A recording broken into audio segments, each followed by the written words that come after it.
What up YouTube, Jordan Lange, Redeye Racing, back for another video today, and today we're gonna put the oil separator on the Gt500. Yeah, so oil separator is basically a catch can for all you Mopar guys out there. This one's pretty intense, comes with the handling package or the carbon fiber track package, so pretty awesome that Ford includes a catch can to install after you get the car. Probably should just come installed, but it's cool that you know, they know people buying these cars love to work on their own cars, so we're gonna go ahead and install it. This is the bracket that installs onto the car first, so just to the passenger side of the engine we will put this bracket on and then install the oil separator right on top of it like so, and then we got to reroute the hoses so that any oil or anything that passes by the crankcase can not go right back into the intake and into the intercooler. So that's the point of installing a separator or a catch can. You don't want any oil that bypasses the pistons to run back through the intake. So yeah, let's get down to the car, get it going. All right y'all, check out the baby, brand new. I'm about to put that mod number 3 on her. So yeah, we did this front splitter, we did the gurney flap, now we're gonna get that oil separator going. Anyways, let's get this beast started, get out there, get some fire content, modifications, you know the drill.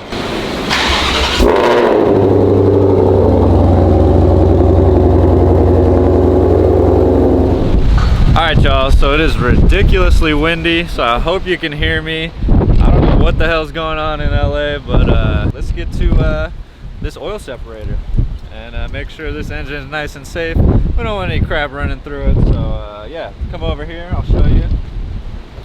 First step is to cut off these little brown straps. They're called retention straps, so we're going to cut those off.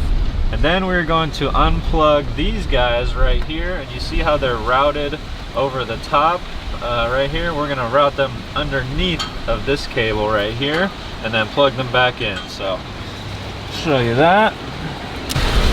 So we're also going to take these things off, which are called standoffs, these little gray guys. So what we did was take off those 2 zip ties that were around here. Then we unscrewed the standoffs, which are these little pieces right here. There's 2 right here and right here. We took those off and we rerouted these plugs, instead of coming over the top, to go in on the back side and then plug right back into where they were in. So next step. Alright guys, so it's actually pretty simple once you put the bracket on to put the little 8mm bolts on the 2 posts right here. So you just screw the 8mm bolts on. Definitely recommend you get one of these angle things to install the one up top. The one on the bottom is just real easy, just use it with the regular socket and extension.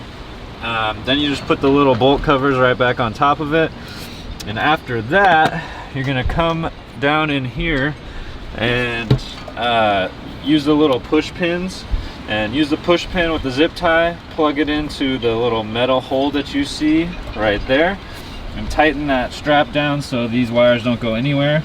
Yeah, and then the bracket is secured up top. Now there's one more post that's down up over here to the left, and you got to be very careful with that little 8mm bolt, because if you drop it down there, it's gone forever. So in order to get the one that is down here, what you got to do is actually stick paper between the 8mm nut and your socket. So you stick a little bit of paper in there, jam your socket in there, or jam the bolt in there, and it will actually stick in there. So you can actually go down there and screw the bolts in without it just falling right out. But yeah, the paper is the trick, or if you have a magnetic socket, obviously that works too. And the last thing to do to lock the bracket down is one more little push pin plug in the back, connecting to the bracket. There's a hole that you want to use the little push pin on and connect to these little transmission tube right here. So you just wrap it around there, connect it to the back of the bracket, and then the bracket side is good to go. All right, so the next step, guys, is gonna be to route to just unplug the stock hoses. So you're gonna pull up on these blue clips right here, Boom, comes right up. That one comes right off too, super easy. So then we're going to reroute the hoses into the oil separator before it goes back into the intake. So yeah, you can see there actually is a little bit of oil in here, barely, but you can see it's greasy, even though it's brand new. So yeah, you can see it on my fingers. All right, so we're gonna remove the PCV cover thing right here and put the one they supplied in the kit right there. So yeah, we're gonna try and twist it out. It's a little greasy right now, but yeah, we'll get that one out, throw the new one in. All right guys, so yeah, we thought we were having troubles with it, but really we had unlocked it. So it's basically like a lock to the right, unlock to the left, and then you just pull. So it's not gonna like screw all the way out.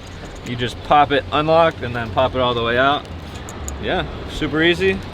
About to pop our new one in there right quick. You don't want to leave this open too long. So yeah, just screw it in there. You probably want to get one turn with the wrench just to lock it in there, and then you're good to go. Next step. All right guys, as we continue our journey installing an oil separator in a Hurricane. We've got trash cans all over the ground over here. This is crazy, but yeah, so now we're gonna install the new hose onto the oil separator. We're going to slide it into the little fittings on the bracket. So if you see one here and one here, they'll slide right into here, and then this little 10 mil goes right into this piece on the bracket. So do that right now. Connect this part of the hose where we installed our new little fitting. All right guys, so we got the oil separator actually on there. So we had a little trouble getting all three of the little bracket things on there, but what I did was took the needle nose pliers and actually just lifted up, and I bent the metal of the connectors that go into the oil separator a little up, and then once I did that, they all slotted in nicely. Then we were able to hook this hose up right here, and we were able to tighten up the 10mm bolt right here.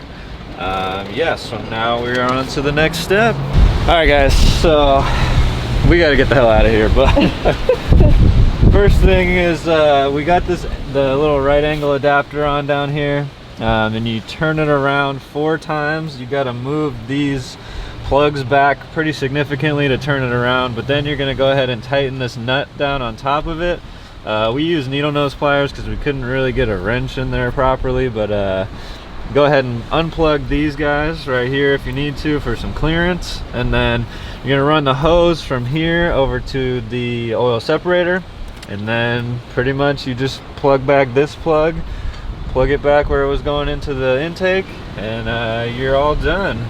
They did have little clips that they wanted us to put on these hoses to clamp this thing to here and to the little right angle adapter, but it's on there really tight and I'm not too worried about it. We didn't have a tool that could get us opened and closed well enough to put it on there. So yeah, this mod sucked. Ford, I think you should put this on from the factory.